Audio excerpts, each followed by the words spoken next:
Hey, Nick, we heard back in the spring, Frank mentioned like maybe 10, 15% like of the Roosevelt Knicks package. Obviously that won't happen. Was that more so just the fullback, and a pure fullback wasn't necessarily the route you guys wanted to take this year offensively? Yeah. I'd like to defer all the questions on roster decisions to Frank and to Chris. But, we valued the time that Rosie was here. We wish him the best of luck, and really confident in the running back group. Phil B. Here, I thought Nick would answer any question. Thanks for your time, Coach. Jonathan Taylor dropped 2 balls Saturday. Is that something Rathman gets on him about, or do you say something to him? How is it handled? Because you still expect him to do the job. That's a good question, Phil. We all handle it. I know that I've always said this about drops, that they want to catch the ball even more than we want them to catch the ball. So I never thought, being a former receiver, I've never thought that like getting on them, like, hey, catch the ball. That's just not an effective path or effective teaching style. It's what did you do that made you drop the ball? What fundamental technique flaw did you have for you to drop the ball? Address it, talk about it, and then just rep that catch over and over and over again. So, Coach Rath throws to him that, he dropped one right in his chest area yesterday. And so that's just something where you got to position your hands the right way. He had him the wrong way.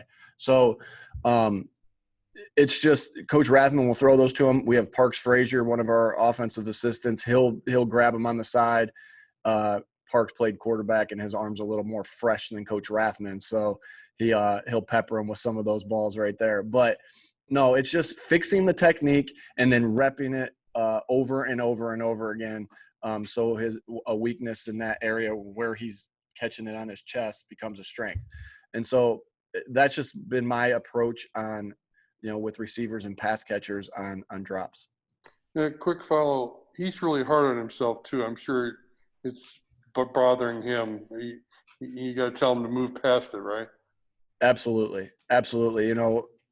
We always talk about playing the next play. Play the next play, play the next play, play the next play. And that's doesn't matter if it was a good play or a bad play. We have to play the next play. And that's, we got to fix what was wrong, like we're talking about. But it's always got to be that next play mentality. Thank you. Thanks, Phil. Zach Kiefer. Hey, Nick, this guy's on the other side of the ball, but that's why I'm curious for your thoughts. You've been on the field with DeForest Buckner for a month now. What's it been like? What have you learned about him and what he brings to the defensive line? Hey, Zach. Yeah, that's a good question, Zach. He's a stud. I mean, he is a stud, and I value having him on this football team just as an offensive coach to help our offensive linemen get better. It's also helped us think through, hey, what will we do against a dominant 3 technique? What are the different things we do? So not only is it helping our guards play against that type of competition, but it's also helping us as coaches think through the scenarios of when we play a really good 3 technique. I can tell you that, I can say I've said it plenty of times, like, man, this guy is hard to block in our offensive meetings. So super excited we don't have to go against him and that he's on our team, and he's making us better because of the type of player and teammate and competitor he is. Charlie Clifford. Nick, it's been fun getting to know this rookie class. We're starting to get to know Julian Blackmon a little bit. What in the world happened when he grabbed the microphone in front of the team a couple weeks back? He had the place juiced up is what happened. He can sing. I'm always in awe of these guys that are blessed with all these talents. I mean, Julian, obviously, we know that he's a great football player, was a great college football player, 3rd-round draft pick.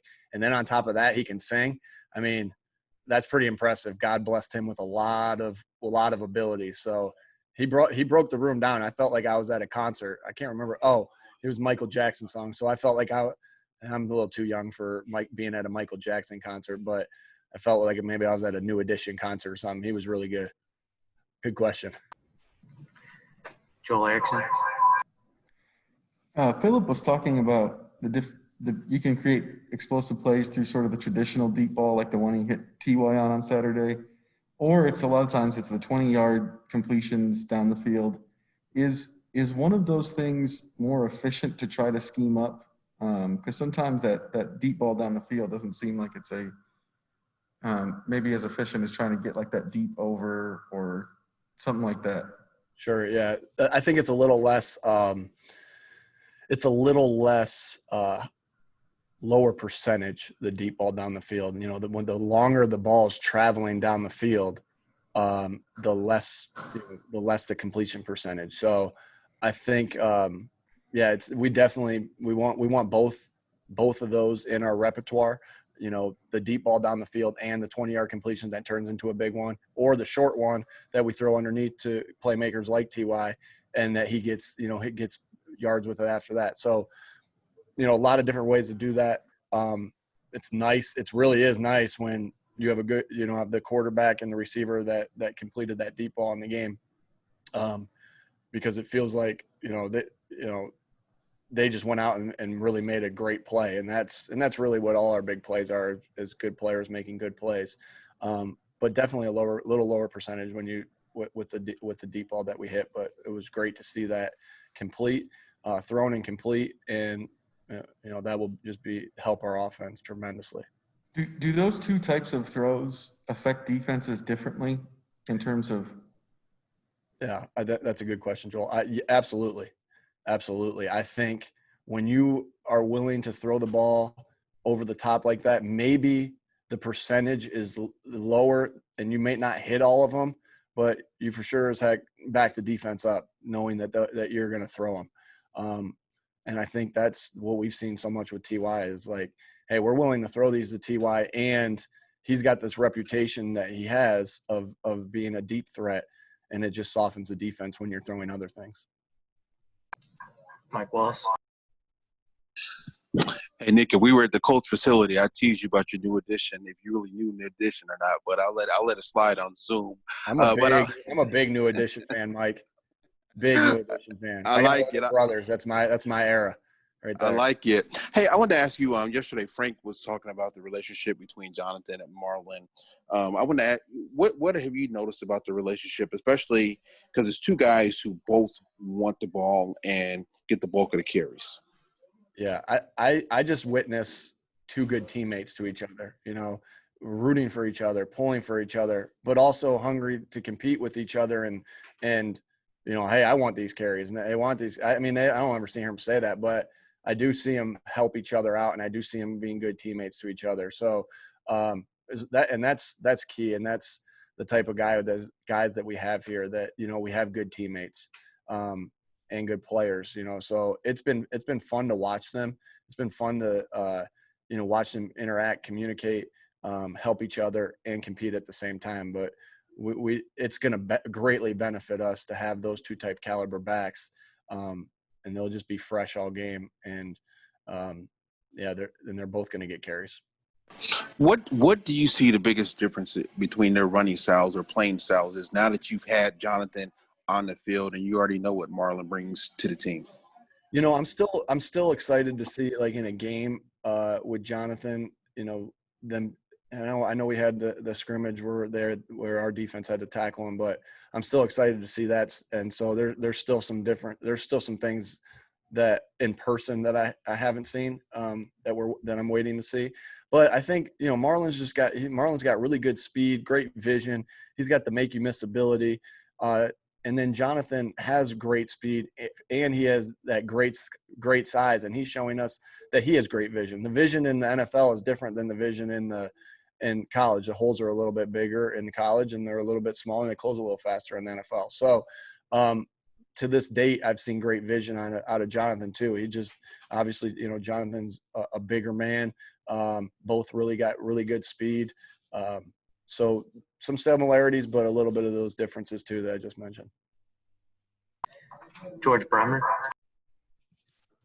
kind of want to piggyback a little bit on Joel's question. I know everybody has 100% confidence, obviously, in TY, but given the way last year ended and the hamstring tweak earlier this year, on some level, did you need to see a big play like the one he made Saturday from him this summer?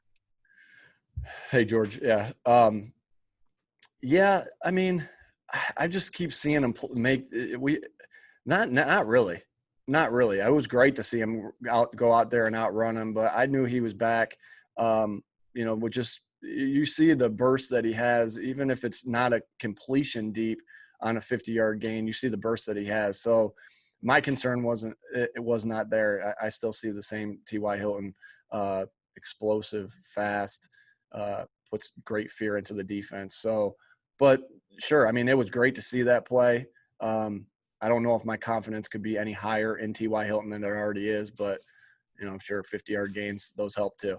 So still confidence super high and always has been high. And T.Y. is a great football player, and so glad that he's on this football team. We'll do 3 more. Jim Aiello. Hey, Nick. Just curious, if you – again, we don't know how long Trey might be out or might miss or whatever, but if you do miss – he does miss time – do you just have to kind of close off a section of the playbook? Just because at tight end, you have some great guys in Jack and Mo, but guys that don't really have the same skill set as Trey, or can you kind of just run one of those guys through and do what he does? I think it's by committee.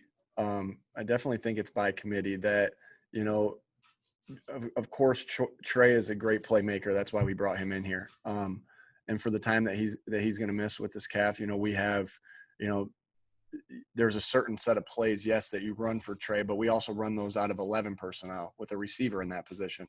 We also run those out of 21 personnel with Naheem in that position. And then so you just kind of mix and match them by committee. And then, yes, you do some of them out of 12 personnel with Mo in that position. So it's just by a committee. It's not a clean cut. Hey, every 12 personnel with Trey goes to 11 personnel with Paris. It's just a little bit by committee, by their skill set. Trey will be greatly missed because he's a great playmaker, but we live with that next man up, and it's a long season. We have to live by that mode, and we have to adjust.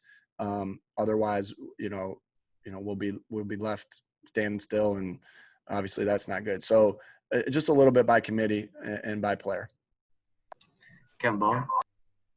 Hey, Nick, I know, Jacob and Chad were splitting a lot of third-team reps during camp, but specifically with Jacob, what did you see, particularly at the 2 Lucas Oil practices?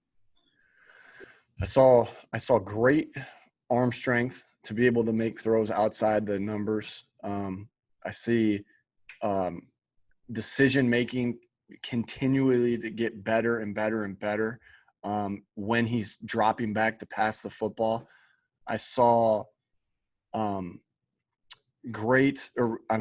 keep seeing improved. I wouldn't say great yet, but keep seeing improved.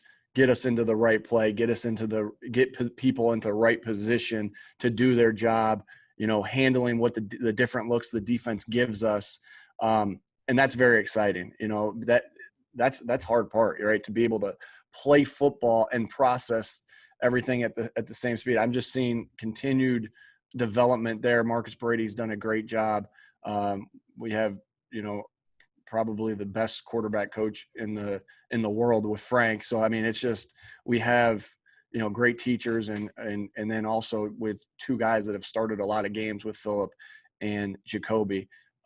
They're tutoring him as well. So I'm very pleased, with physically the arm strength, the mental part of the game is coming along, and that's really important. Really excited about that with Jacob's development.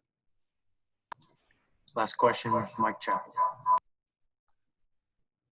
Nick, would you break down your passing game and your analytics and all that? Where do you rank as far as efficiency? Completion percentage, yards per attempt? What tells you that it's working? Mike, you're usually the first guy to ask the question. I know. I'm late to the party. Yes. Quarterback rate, what the quarterback rating is, the percentage, the completion percentage. Yes. We're looking for, ideally to be above 65%. We're really rolling when we have it into 70%, 69, 68%. Yards per attempt, we want that to be over, over 7. So we look at all that. We look at all that. Are we staying? And sometimes it is what is the defense giving you? Are we taking what the defense is giving us? Are we staying ahead of the chains? And then, I think one thing that has to be calculated into is your red zone efficiency and your third down efficiency in that as well. Because you're not going to complete every third down pass. You're not going to complete every pass you throw in the red zone. But what's your efficiency? Where are you in that as well? So a lot of different things that we look at to make sure that we're clicking. Are we are we spreading the ball around? Yes, the offense runs through TY. Are other guys getting touches? Are we getting easy throws out for the quarterback into our playmakers' hands? Are we hitting the different? Are we hitting the deep? Are we hitting the chunk? Are we hitting the underneath routes to get those guys going? So a lot of things that we look into it that we look for when we're looking at our efficiency. There's a lot of things that we're looking at when we're looking through our efficiency.